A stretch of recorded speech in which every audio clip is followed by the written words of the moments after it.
flotación cambiaria entre bandas. Este es el nuevo momento del plan económico de Javier Milei y Luis Caputo. La fase 3. ¿Deja a la Argentina más cerca del libre mercado y del crecimiento? ¿O es otro disfraz de mecanismos de intervención, como le imputa al gobierno algún sector de la oposición? El gobierno dice que la oposición no entiende el plan económico.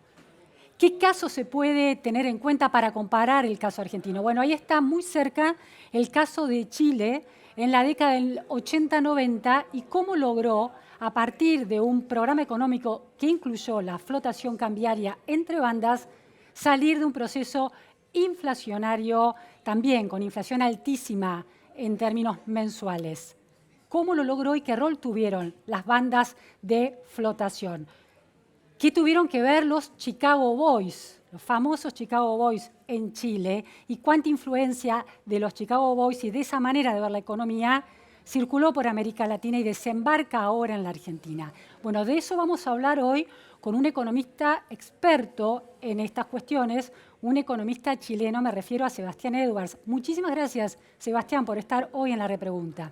Luciana, un gusto estar con ustedes. Bueno, Sebastián, como les decía, es economista, es chileno, se graduó como economista en la Universidad Católica de Chile y es doctor en economía por la Universidad de Chicago. Es un reconocido experto en macroeconomía, en economía internacional y en desarrollo económico. Es profesor titular de la cátedra Henry Ford de Economía Internacional en la Universidad de California en Los Ángeles.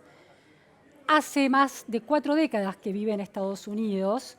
Fue economista jefe para América Latina del Banco Mundial, que hoy aporta también al sostenimiento del plan económico del gobierno con un préstamo. Curiosamente, fue el profesor senior que contrató al actual ministro de Desregulación, Federico Sturzenegger, cuando empezaba su carrera de profesor universitario. Entonces, Edwards lo llevó a la Universidad de California.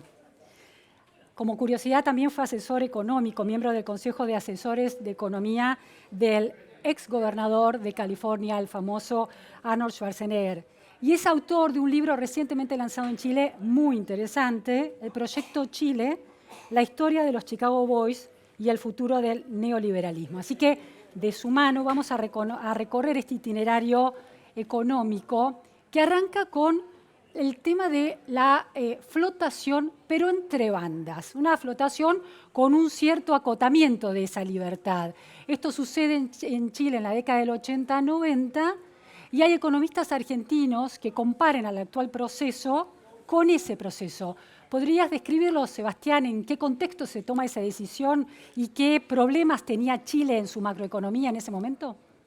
Bueno, Luciana, efectivamente Chile tiene esa experiencia.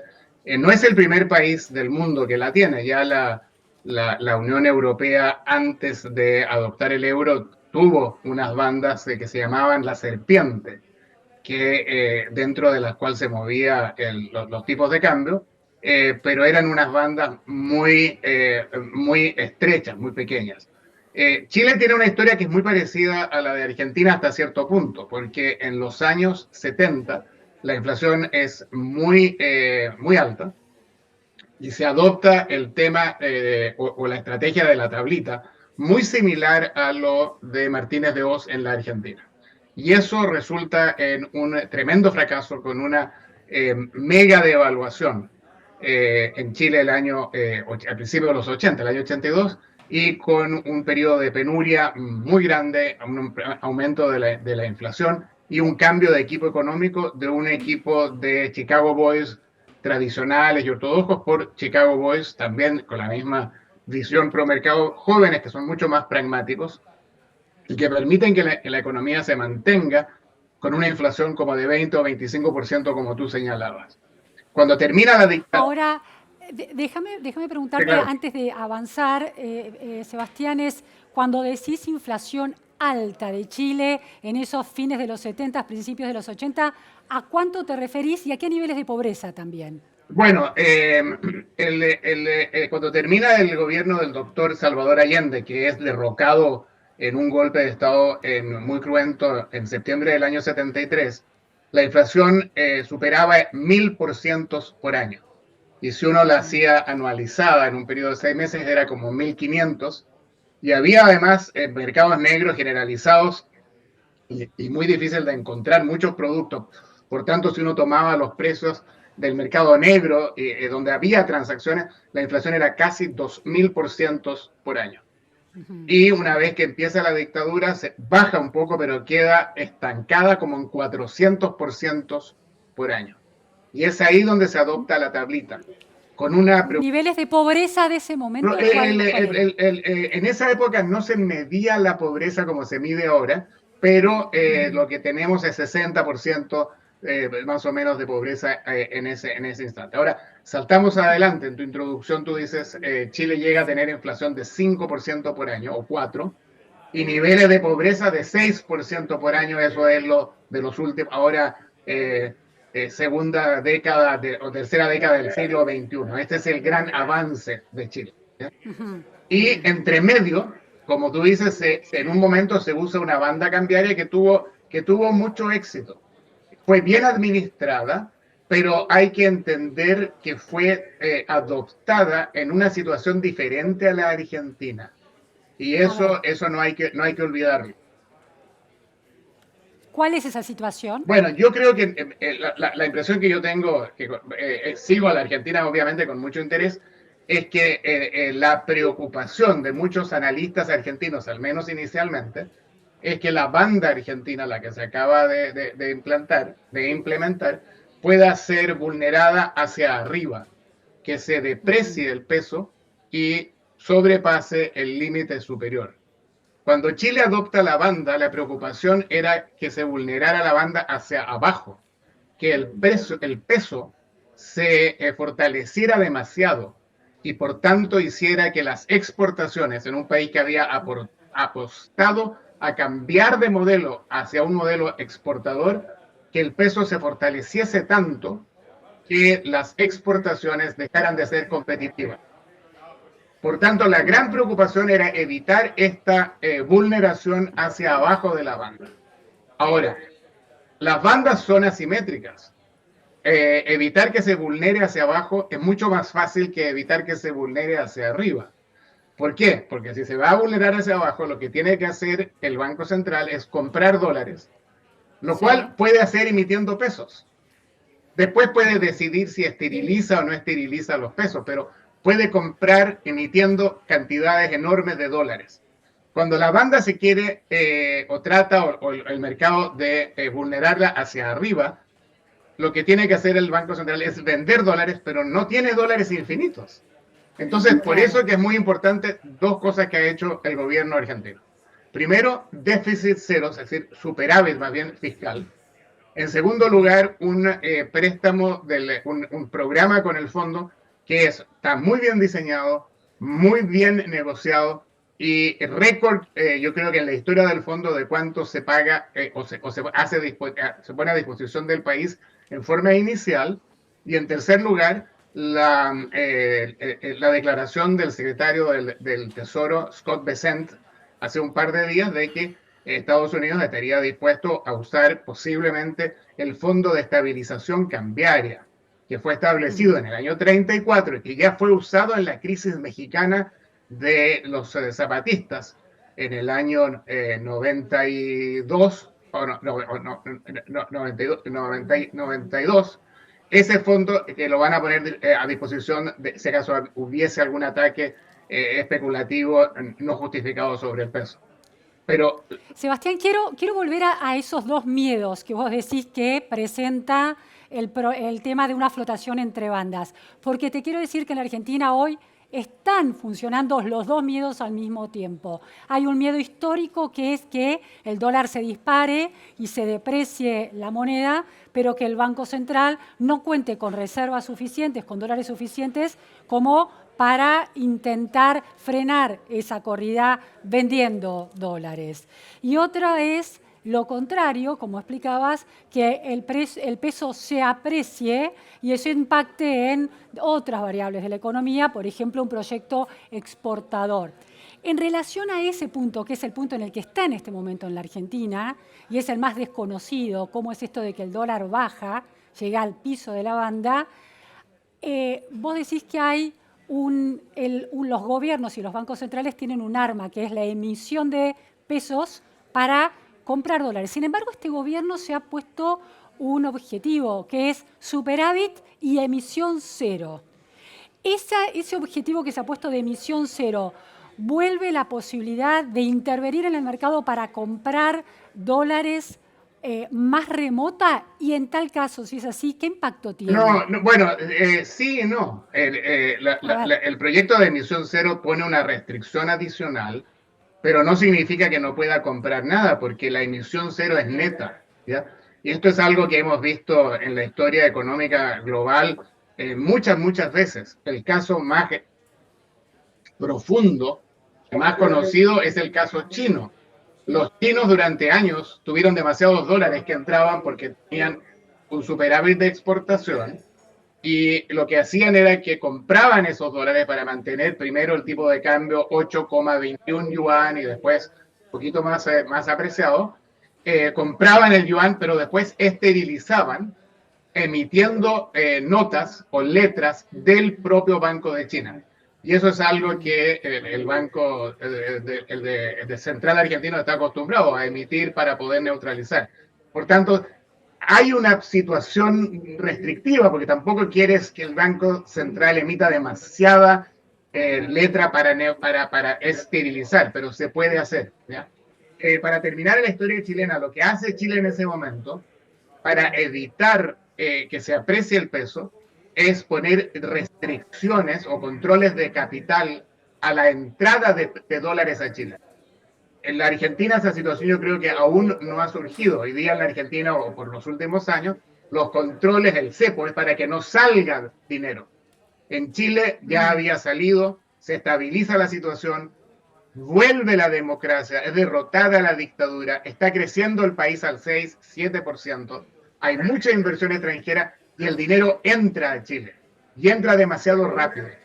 Entonces lo que se hace, se hacen dos cosas. Una que creo que está lejos de la Argentina y la otra que es interesante, se hacen controles a la entrada, que son muy creativos y que muchos países luego copian, pero también la banda se establece con respecto a una canasta de monedas y no solo con respecto al dólar. Porque ustedes recuerdan que durante la convertibilidad, uno de los problemas que tuvo la Argentina es que se fijan 1-1, Mingo fija 1-1 con el dólar y el dólar empieza a apreciarse en el mercado internacional con respecto al franco suizo, al euro, a la libra esterlina, etcétera, etcétera. Entonces el peso que está fijo con el dólar empieza a apreciarse junto con el dólar.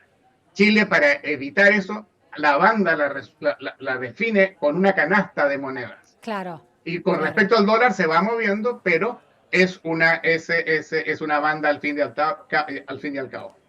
Si yo lo dije hace ya mucho tiempo, si este programa resulta y Argentina tiene éxito, va a ser imparable. Va a ser lo que siempre debió ser una potencia mundial imparable. Y hay cálculos de todos los niveles de cuánto dinero los argentinos y las argentinas tienen en el exterior. Mucho de ese dinero va a querer volver a la Argentina. Y eso va a poner presión sobre el peso hacia abajo el dólar, el tipo de cambio, hacia apreciar el peso. Y eso todavía no ha sucedido, pero con mucho éxito no se puede descartar y por tanto hay que estar empezando a pensar cómo hacer eso. El problema es que no entre el dinero todo de golpe. Porque si entra todo de golpe, se aprecia de golpe el peso demasiado, quiebran muchos emprendimientos de exportación y se produce mucho problema económico. Y eso es lo que trató y logró con mucho éxito manejar Chile. Pero creo que eso es adelantarnos un poco a la historia de la Argentina. Yo estoy muy optimista, esa es la verdad, Luciana. Interesante. Sebastián, hay un debate, las objeciones de algunos economistas y también de parte de la oposición, es que entre bandas en este momento, como el dólar está cerca del piso, el dólar está atrasado, es lo que se dice en la Argentina. Antes era por la intervención del gobierno que lo mantenía pisado. Una flotación entre bandas, ¿es todavía una transición con una libertad de mercado cambiario limitada que justifica la aclaración de cierto poder de intervención del Estado en ese precio? Bueno, claro, por definición la banda tiene dos instancias de intervención. En el techo, en que hay que vender dólares, y en el piso, en que hay que comprar dólares. Y no hay que sorprenderse, esa es la definición de la banda, es una decisión transitoria deliberada que han usado los países para poder transitar de una situación compleja en que se está saliendo de una crisis profunda hacia una situación ya de normalidad donde se deja que el mercado funcione en forma libre. Ahora, la Argentina tiene una larga discusión, análisis muy profundo sobre el tema del atraso cambiario. Si uno va hacia atrás, varias décadas, están los trabajos de Roque Fernández, de Carlos Alfredo Rodríguez, de un joven Pablo Guidotti, Pedro Pou, Mario Blecher, toda gente de primerísimo nivel que ha estudiado el tema, la gente de Fiel, con mucho interés y con mucha seriedad, y que creo yo que hay que tomar ese acervo de conocimiento para poder pensar qué hacer ahora en los próximos meses, ¿no? Sebastián, decías que la inflación había llegado a 1.000, 2.000 y cuando empieza el plan económico en las primeras etapas llega a 400% anual.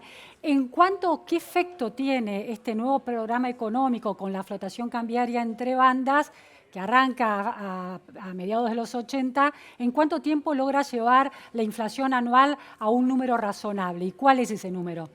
Bueno, el número razonable es en torno del 3%, ¿no?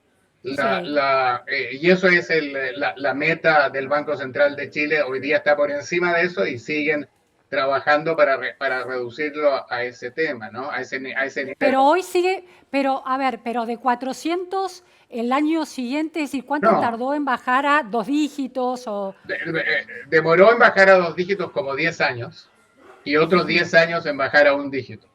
Y la diferencia, lo que sucedió fue lo siguiente: el equipo inicial de los Chicago Boys tuvo una obsesión por llegar a 1 dígito muy rápido.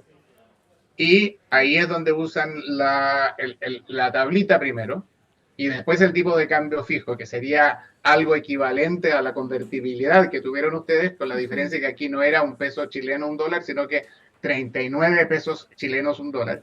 Y ahí se produjo un atraso cambiario bestial y termina esto en una crisis muy profunda el año 82. El nuevo equipo no tiene la obsesión de la inflación de 1 dígito y prefieren que el tipo de cambio no esté atrasado, que no haya atraso cambiario, y están dispuestos a vivir siempre que la economía crezca al 6-7% con inflación del orden del 20%, 25% por año. Y eso dura hasta la llegada de la democracia, cuando se derrota la dictadura. Y sigue hacia adelante y lentamente empieza a caer con el tema que te decía, que al ver el éxito económico y el éxito político de una transición a la democracia muy exitosa, entran muchos capitales, se empieza a apreciar el tipo de cambio, le ponen un piso, controlan un poco la entrada para que no vayan tan rápido y la inflación converge. Más o menos, yo te diría, a fines de los 90, mediados de los 90, cuando se adopta un sistema de metas de inflación que ancla a la inflación chilena en el orden del 3%, y ha tenido bastante éxito. ¿Y la flotación pasa a ser libre y se sacan las bandas? Se sacan las bandas, primero empiezan a abrirse. Y se van haciendo todo tipo de cosas para introducirle más flexibilidad, incluyendo lo que te decía anteriormente, definirlas en torno a una canasta de monedas en vez de solamente en relación al dólar. Porque Chile, al igual que la Argentina, tiene sus exportaciones muy diversificadas. En el caso de Chile es 1/3 China, 1/3 los Estados Unidos y 1/3 el resto, ¿no?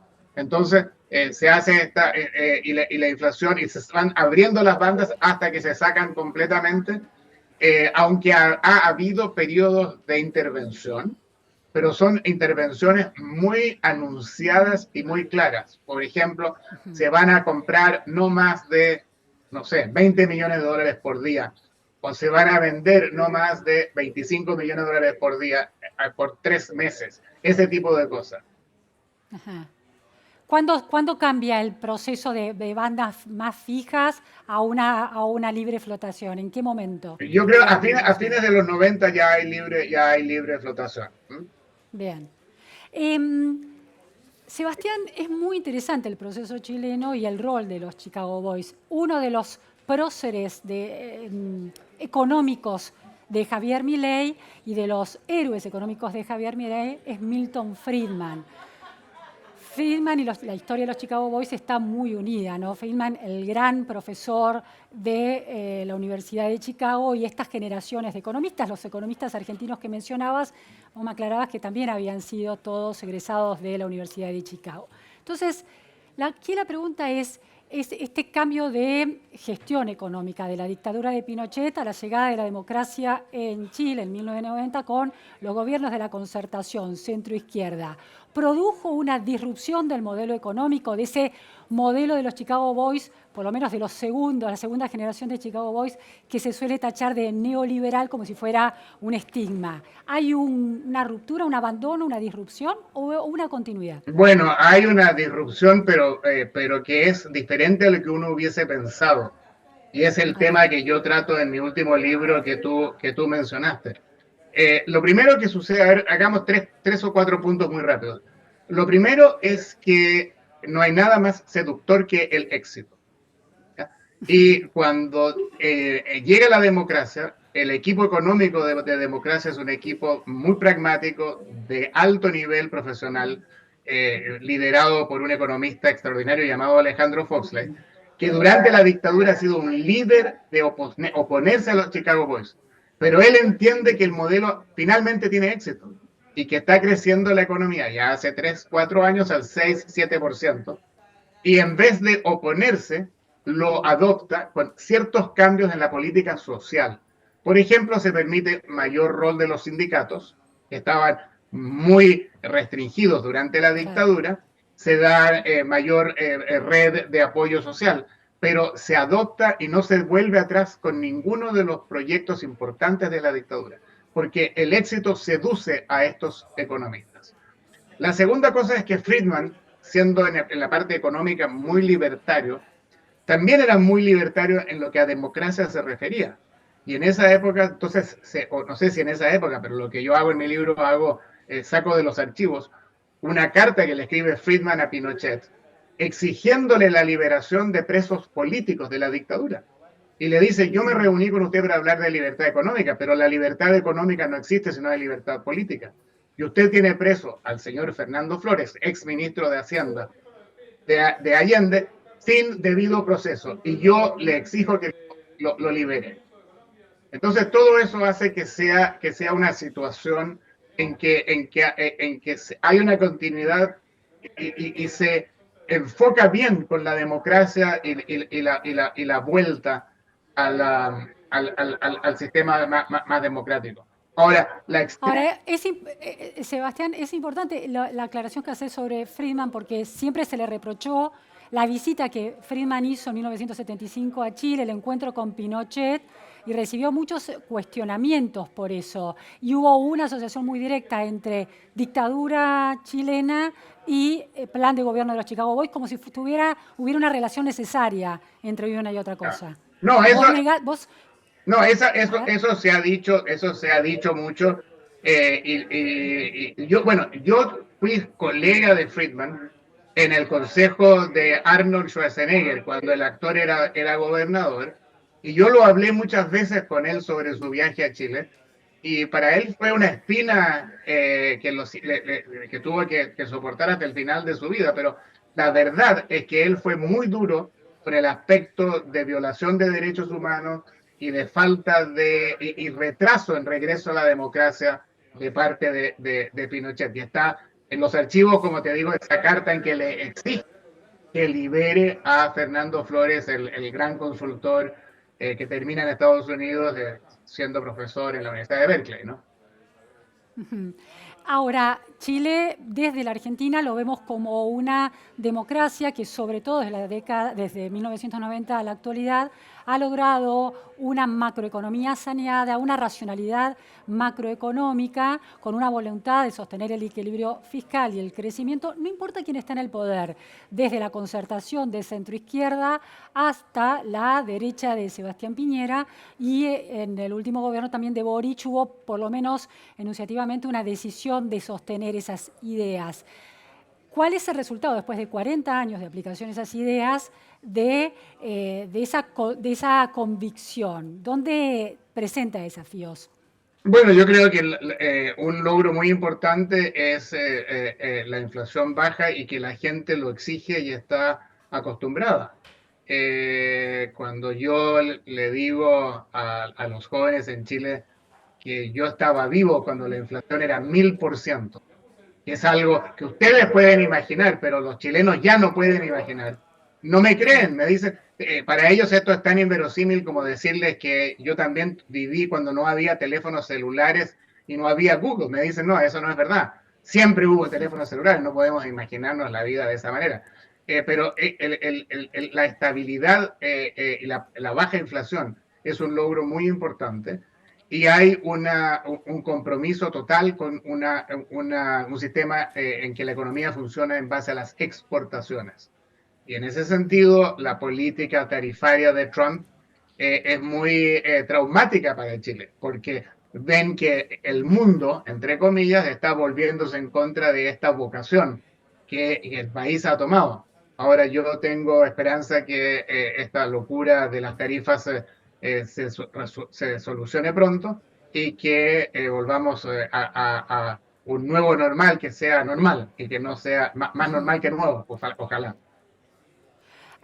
Sebastián, esta concepción macroeconómica que se identificó en Chile con los Chicago Boys, permeó en América Latina, quiero decir, uno puede ver otra economía que logró salir de la encerrona de las hiperinflaciones, como la economía peruana, que también logra una estabilidad muy envidiable para los argentinos, o aún la economía de Boric. ¿Dirías que en esos países, Perú, el Chile que continúa hasta la actualidad, y en otros países como Brasil o como Uruguay, las ideas básicas de libertad de mercado, de autonomía del Banco Central, apertura económica, definen al modelo, entre comillas, neoliberal de los Chicago Boys, pero en realidad es un modelo que ha funcionado en otros países que no necesariamente se identificaron con esa generación de economistas? Bueno, yo soy un gran convencido que para organizar la manera de pensar uno puede tomar cestas y poner las ideas o incluso las personas en distintos, como quien dice, canastos, ¿no? Y si uno establece estos canastos en política económica, hoy día toda América Latina está en un gran canasto que es mercados, apertura y estabilidad financiera, con ciertas variantes, ¿no? Bueno, excepción Venezuela y Nicaragua, pero el resto, todos los países en esas cestas o canastas. Incluso AMLO, cuando va para atrás, mantiene las bases de esto. Hay que recordar que hace no mucho tiempo, 25 años atrás, es decir, exactamente una generación, se pensaba que la inflación de 40% era perfectamente buena para América Latina, que esa era la grasa que iba a permitir que el motor económico funcionara bien. Eso hoy día no hay ningún país, con las excepciones de Nicaragua y Venezuela, que piense que 40% es aceptable. No hay ningún país que piense que 10% es aceptable. En términos de apertura, nadie está hablando de las grandes siderurgias, de las grandes protecciones, del doctor Previs. Nadie está hablando de producir a un costo exorbitante. No nadie. Hay gente todavía en la Argentina que tiene esa nostalgia, también en Colombia, pero son ya ideas muy minoritarias. Ahora, dentro de esta cesta del libre mercado, hay cestas más pequeñas y yo diría que Chile y Perú posiblemente están en las más libertarias y Argentina ahora moviéndose en esa dirección o quizás incluso superando. Y como dije, yo soy muy optimista ahora con Argentina y creo que si les va bien, que les está yendo bien, y siguen por el camino, y bueno, y tienen suerte, porque la suerte es muy importante, La Argentina en lo que a economía es, va a ser similar a lo que es la Argentina para el fútbol. Es decir, el mejor e imparable. Cuando yo digo eso, Bueno, mis amigos brasileños se molestan mucho, ¿eh? nos ganan en economía los brasileros, pero bueno, nosotros les ganamos en fútbol, por lo menos en los últimos tiempos. Sebastián, en la crisis de Chile de 2019 puso el dedo en la llaga, las deudas sociales en un país que parecía tener resuelto su estabilidad macroeconómica y su crecimiento. ¿Cuánto de diagnóstico acertado hay en eso? ¿O en realidad encierra algún tipo de opacamiento de otros logros, como puede ser la mejora salarial de los sectores más vulnerables en Chile, una reducción de la desigualdad, aunque la desigualdad todavía es un tema? Bueno, yo hablo de eso bastante intensamente, o escribo sobre eso en mi último libro. Y yo creo que hubo un descuido muy importante que tiene que ver con la distribución del ingreso. Y ese es un descuido deliberado o casi deliberado de parte de algunas personas de la Universidad de Chicago que pensaban que si la pobreza desaparecía, que recuerda que en Chile pasa del 60% al 6%, es decir, Sí. se reduce a un décimo. Si la pobreza desaparece, no es importante cuál sea la desigualdad. Y yo creo que ese es un gran error. Y cuando la economía, por razones que podemos hablar, se desacelera y pasa de estar creciendo al 5 o 6% a crecer a solo el 2,5%, la desigualdad empieza a notarse más. Porque ahora no todos los botes están subiendo tan rápido, sino que y la desigualdad en Chile es diferente a la desigualdad en Argentina porque, o en algunos aspectos diferentes, porque en Chile hay una desigualdad también que yo llamo desigualdad horizontal o de trato. En Chile, Chile es un Ajá, país bastante más clasista y racista que Argentina. ¿Ya? Y por entiendo. tanto hay esta desigualdad de trato en que la gente, seamos sinceros, la gente de tez más blanca no trata bien a los morenos. ¿Ya? Y eso en parte la rebelión fue por desigualdad, que es muy alta en Chile, también en la Argentina, no en toda medida, pero muy alta, Claro. vertical de los que ganan más y los que ganan menos.